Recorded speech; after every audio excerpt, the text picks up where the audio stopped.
বৈধ পথে সরকারিভাবে বাংলাদেশ থেকে লোক নিতে চায় ইতালি। এই বিষয়ে আজকের ভিডিওতে বিস্তারিত জানাবো। হাই এভরিওয়ান, আসসালামু আলাইকুম। শফিকুল ইসলাম বলছি ইতালি থেকে। আশা করছি সবাই ভালো আছেন। সম্প্রতি আমাকে বেশ কয়েকজন এই স্ক্রিনশট পাঠিয়েছে। এই খবরটা, একটা খবর এসেছে বাংলাদেশের বেশ কিছু গণমাধ্যমে যে বাংলাদেশ থেকে নাকি ইতালি সরকার লোক নিতে চায় বৈধ পথে, হ্যাঁ, এবং এটা নিয়ে নাকি আলোচনা হয়েছে। সো এটা নিয়ে ভিডিও করতে বলা হয়েছে, তাই ভাবলাম এটা নিয়ে আমি একটু ভিডিও করি। আমি নিউজের লিঙ্কটাও পেয়েছি। আগে আমি নিউজটা একটু আপনাদেরকে পড়ে শোনাবো এর আসলে কি বলেছে তারা। এখানে হচ্ছে যেটা বলা হয়েছে, এখানে একটা অনলাইন পোর্টাল এবং বেশ জনপ্রিয় অনলাইন পোর্টাল, আমি এটার নাম বলছি না।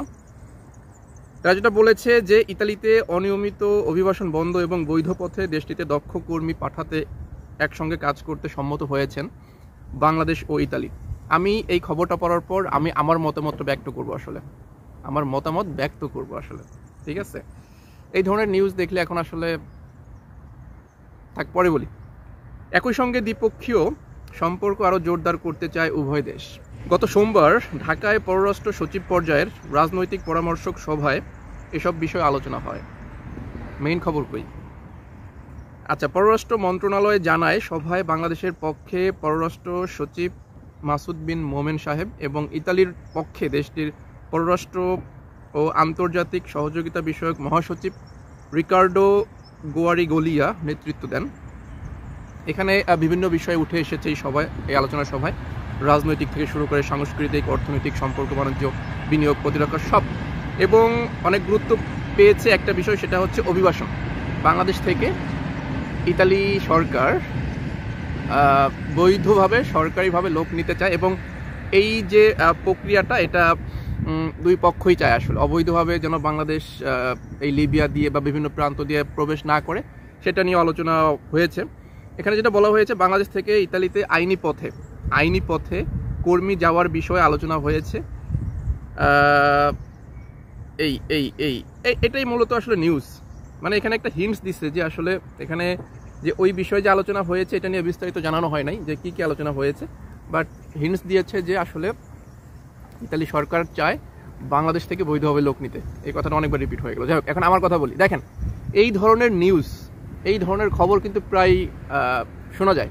আমিও প্রায় 2 মাস আগে মনে হয় এটা নিয়ে একটা ভিডিও করেছিলাম, মানে এরকম একটা নিউজ নিয়ে, যে ইতালি সরকার বাংলাদেশ থেকে বৈধভাবে লোক নিতে চায় এবং এটা নিয়ে অনেক আলোচনা হয়েছে, যেটা হয়তোবা জুন মাসে এটার খসড়া অনুমোদন হতে পারে, যে কিভাবে আসলে নিবে, রোডম্যাপ তারা ক্রিয়েট করতে পারে আসলে। বাট এখনও কোনো নিউজ কিন্তু পাওয়া যায় নাই। জুন মাস তো চলে যাচ্ছে, জুলাই আসতেছে, এখনও কিন্তু কোনো ওই যে কি বলে খসড়া অনুমোদন তারা করতে পারে না, যে কীভাবে নিবে, কত টাকা লাগবে বা কোন কোন প্রসেসে নিবে, কিছু নাই। জানি না সামনে আসবে কিনা। সো এই ধরনের আলোচনা, এই ধরনের সভা পররাষ্ট্র মন্ত্রণালয় পর্যায়ের বা সচিব পর্যায়ের হয়ে থাকে। তারাও আশ্বাস দিয়ে থাকে যে আমরা লোক নিব বাংলাদেশ থেকে সরকারিভাবে। বাংলাদেশও নাচে, বাট দিন শেষে আসলে ফলাফল শূন্য। ওই একটাই মাধ্যম আছে, ফ্লুসি ছাড়া আসলে আমার মনে হয় না যে এরকম কোনো সিস্টেম খুব তাড়াতাড়ি চালু হবে। যদি হয় তাহলে তো আলহামদুলিল্লাহ ভালো হবে বাংলাদেশের জন্য, বাট আমার মনে হয় না। আমার মনে হয় না এরকম কিছু হতে পারে। ইন্ডিয়ার জন্য অনেক সুযোগ সুবিধা ইতালি সরকার দিয়ে থাকে, বাট বাংলাদেশের জন্য কিন্তু আসলে ওরকম কোনো সুযোগ সুবিধা দিয়ে থাকে না। ফ্লুসির উপরে ডিপেন্ডেন্ট আমরা বাংলাদেশিরা, এবং এই যে ফ্লুসিতে কিন্তু বাংলাদেশিরাই বেশি আবেদন করে এবং দুর্নীতি বেশি করে। সেই দুর্নীতির কারণে কিন্তু এখন বাংলাদেশের অবস্থা খুব একটা ভালো না, নাজেহাল টাইপের অবস্থা আর কি। এখন সামনের বছর ফ্লুসি আছে, আবার সেই ফ্লুসিতে বাংলাদেশের অংশগ্রহণ এখনও নিশ্চিত না। এমনও হতে পারে তারা ব্ল্যাক লিস্টে পড়ে যেতে পারে, এমনও হতে পারে অনেক কড়াকড়ি আইন হতে পারে, বাট এখনও ওরকম কিছু জানা যায় না ক্লিয়ারভাবে। বাট একটা জিনিস ক্লিয়ার করেছে যে এখন ফ্লুসির মাধ্যমে যারা আসবেন ইতালিতে ঢুকতে গেলে আপনার কাজের যে চুক্তিপত্র বা কাজের যে কন্ট্রাক্ট পেপার, আপনি যেখানে কাজ করবেন সেটার যে চুক্তিপত্র বা কন্ট্রাক্ট পেপার, সেটা আপনাকে নিয়ে ইতালি যেতে হবে, তাছাড়া আপনি ইতালিতে ঢুকতে পারবেন না, এরকম ব্যাপার সবাই বলা হয়েছে। যাই হোক, এখন এই যে নিউজটা পড়লাম, নিউজটা আমরা শুনলাম, এটা নিয়ে আমার যে কথা ছিল, বক্তব্য ছিল, আমি বলেছি। এখন তারপরেও পজিটিভ থিঙ্কিং করতে হবে।